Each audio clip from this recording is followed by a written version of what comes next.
નમસ્કાર વિદ્યાર્થી મિત્રો, આજે આપણે ધોરણ 6 વિષય હિન્દી અને પ્રથમ સત્રમાં પાઠ 1 એ છે ચિત્રપાઠ. તો વિદ્યાર્થી મિત્રો, આ ચિત્રપાઠ આપણે જોવાનો છે. तो चलो मित्रों, चित्रपाठ किसे कहते हैं? तो दिया गया चित्र है, उसके ऊपर से हमें एक कहानी बनानी है और इसके जो भी प्रश्न है उसके उत्तर देने हैं. चित्र दिखाई देता है, हमें यहाँ एक चित्र दिया है और चित्र के आधार पर हमें कहानी का निर्माण करना है. इसे हम चित्रपाठ कहते हैं. तो विद्यार्थी मित्रों, यहाँ ऐसा ही एक चित्रपाठ दिया गया है और उस चित्रपाठ का नाम है दयालु शिकारी. तो चलो देखते हैं. इस चित्रपाठ में हिरण का शिकार करने के लिए शिकारी जंगल में गया.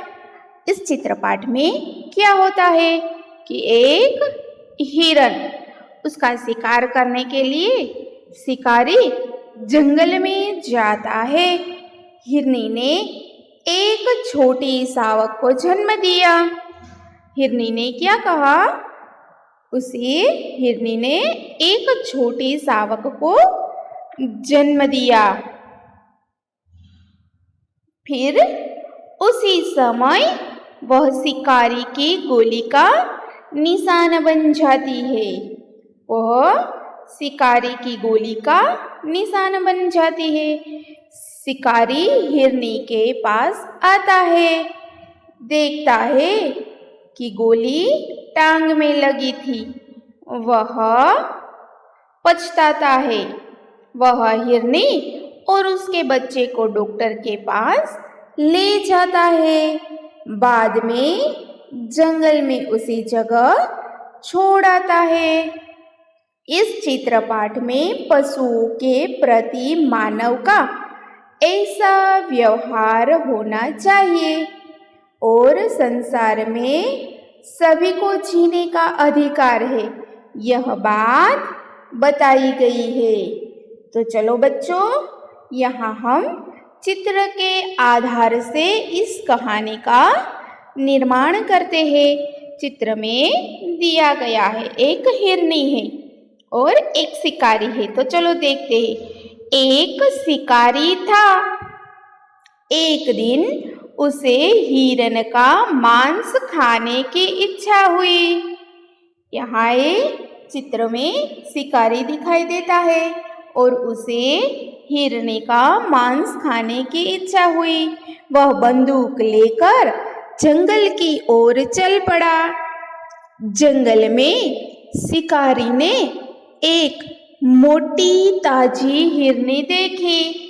यह शिकारी है. दूसरे चित्र में हम देख सकते हैं कि यहाँ शिकारी को एक हिरनी दिखाई दी. फिर क्या हुआ? तो वह दूर से दौड़ती हुई उसकी तरफ ही आ रही थी. शिकारी एक पेड़ के पीछे छिप गया. यहाँ दिखाई देता है शिकारी है, वह एक पेड़ के पीछे छिप जाता है और हिरनी की ओर निशान साधता है. वह पेड़ के पीछे छिपकर हिरनी की ओर निशान साधता है ताकि वो गोली से उसे मार सके, फिर उसका मांस खा सके.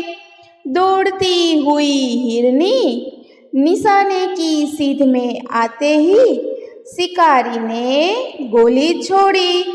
जैसे ही उसे लगा कि अब उसका निशाना सही लगेगा, शिकारी को ऐसा लगा, तब उसने गोली छोड़ी.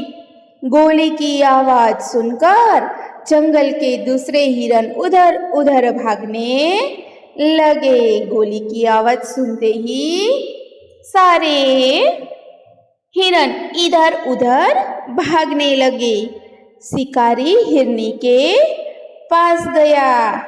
उसने देखा कि हिरनी ने एक छोटे शावक को जन्म दिया है. जैसे ही यहाँ देखते हैं हम चित्र में कि शिकारी ने गोली छोड़ी तो हिरनी चल नहीं पा रही है, वह वहीं बैठ जाती है और उसके पास आकर उसका शावक यानी कि उसका बच्चा भी बैठ जाता है और देखता है कि शिकारी देखता है कि हिरनी ने तो एक छोटे शावक को जन्म दिया है, यानी कि एक बच्चा ने जन्म आप्यो छे। शिकारी की गोली हिरनी की टांग में लगी थी और आंखों से आंसू बह रहे थे। शिकारी को यह देखकर बहुत दुख हुआ और शिकारी ने यह भी देखा कि हिरनी की टांग में गोली लगी है। यहाँ हिरनी की टांग में गोली लगी है और उसके आंख से आंसू बह रहे हैं। फिर शिकारी को दया आ गई। यह दृश्य देखकर शिकारी का दिल भर आया। उसे बहुत पछतावा हुआ कि मैंने ये क्या कर दिया। जंगल से कुछ दूरी पर ही पशुओं के इलाज के लिए एक अस्पताल था। जंगल में उसने देखा कि एक अस्पताल है। फिर उसे जब दया आई तो वह हिरनी को लेकर पशुओं के इलाज के लिए एक अस्पताल था वहाँ ले गया। यानी कि शिकारी हिरनी और उसके बच्चे को वहाँ ले गया। डॉक्टर ने हिरनी की टांग में लगी गोली निकाल दी। फिर वह डॉक्टर के पास ले जाता है और वहाँ उसे जो टांग में गोली लगी थी वो डॉक्टर निकाल देता है और उसके घाव पर मरहम भी लगा देता है। इलाज से हिरनी को आराम मिला। शिकारी हिरनी और उसके बच्चे दोनों को जंगल में छोड़ आया। शिकारी ने क्या कहा? कहा कि उसे बहुत पछतावा है इस बात के लिए। तो उसने ये कैसे कहा? उसे वो अस्पताल ले गया, हिरनी को अस्पताल ले गया और हिरनी को अस्पताल लेकर उसके पैर में जो चोट आई थी, जो गोली लगी थी, वह निकाली और फिर उसे उसके बच्चे के साथ जंगल में छोड़ आया। इस तरह शिकारी को दया आई, इसीलिए इस चित्रपाठ का नाम दिया गया है दयालु शिकारी। यहाँ हम देख सकते हैं। तो इस तरह शिकारी ने हिरनी की जान बचाई और इससे यह कह सकते हैं हम कि संसार में सभी को जीने का अधिकार है, चाहे वो मनुष्य हो या पशु हो। सब लोग अपने अपने तरीके से जी सकते हैं। तो विद्यार्थी मित्रों, आ सरस मजानी कहानी तमने पसंद आवी ने? तो चालो आवी ज आपणे बीजी एक पण कहानी जोईए, बीजो चित्रपाठ जोईए। तो आ छे सरस मजानो बीजो चित्रपाठ। आनी अंदर जे जे चित्रपाठ आपणने आपेला छे एनुं सरस मजानुं आपणे वर्णन करवानुं छे। तो बीजो चित्रपाठ अहींया आपेलो छे, बीजी कहानी अहींया आपेली छे। ए छे कछुआ अने हंस की। हंस अने कछुआनी यानी कि बातूनी कछुआ। बातूनी कछुआ की कहानी हम देखते हैं। तो एक तालाब था, उसमें एक कछुआ रहता था। कछुआ यानी कि कछुओ। वह बहुत बातूनी था। कछुआ बहुत बातूनी, बातूनी यानी कि वातो करवामां होशियार। खूब ज वातो जे करता होय एने बातूनी कहेवाय। तो ये बहुत बातूनी हतो, घणी बधी वातो करतो हतो। वहीं दो हंस भी रहते थे। त्यां बे हंस पण रहता हता। वे उसके अच्छे मित्र बन गए थे। एक साल वहाँ बरसात कम हुई। एक वर्षे ત્યાં વરસાદ ઘણો ઓછો થયો। તાલાબ કા પાણી સૂખને લગા। તળાવની અંદર જે પાણી હતું એ સુકાવા લાગ્યું હતું અને ધીમે ધીમે કરતા કરતા તાલાબ का सारा पानी सूख गया था। हंसों ने कछुए के साथ दूसरे तालाब पर जाने का निश्चय किया। પછી હંસોએ શું કર્યું? કછુઆ યાની કે કાચબાની સાથે બીજા તળાવ પર જઈ અને રહીએ એવો નક્કી કર્યું। वे एक लकड़ी ले आए और उसका एक एक सिरा अपनी अपनी चोंच से पकड़ लिया। પછી અહીંયા ચિત્રમાં તમે જોઈ શકો છો કે હંસ એક લાકડી લઈ અને આવે છે અને બંને છેડે એક એક હંસ એ લાકડીનો છેડો એમની ચાંચમાં પકડી લે છે। લાકડીનો છેલ્લો ભાગ જે છે એમની ચાંચમાં પકડી લે છે અને एक एक सिरा अपनी चोंच में पकड़ लिया। बीच का भाग कछुए ने अपने मुंह से पकड़ लिया। वच्चेनो जे भाग हतो ए काचबाए एना मोढामां पकड़ी लीधो। एना मोढाथी लाकड़ीनो वच्चेनो भाग पकड़्यो अने बंने हंसोए छेल्लो भाग पकड़्यो लाकड़ीनो। आ रीते एक तड़ावथी बीजा तड़ाव जवा माटेनी तैयारी करे छे।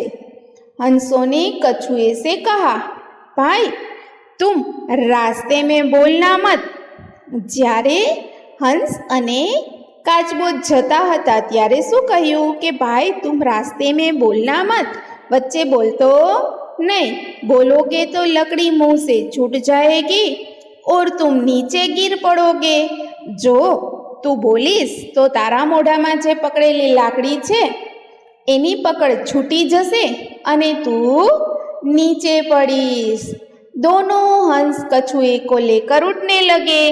चित्रमा આપણે જોઈ શકીએ છીએ કે બંને હંસ છે એ કાચબાને લઈને ઉડે છે। रास्ते में एक गांव आया।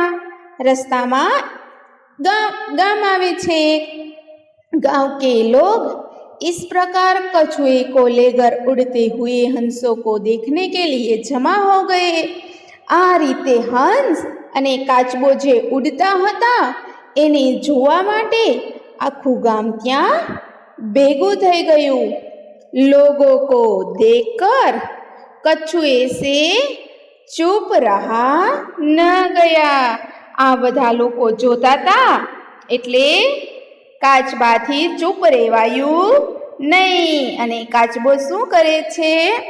बोले छे। काचबो बोलवा जाय छे। उसने बोलने के लिए मुंह खोला। एने बोलवा माटे मोढुं खोल्युं पण कई बोलायुं नहीं। एनी पेला तो शुं थयुं? उसी समय लकड़ी और मुंह से छूट गई और वह जमीन पर गिर पड़ा।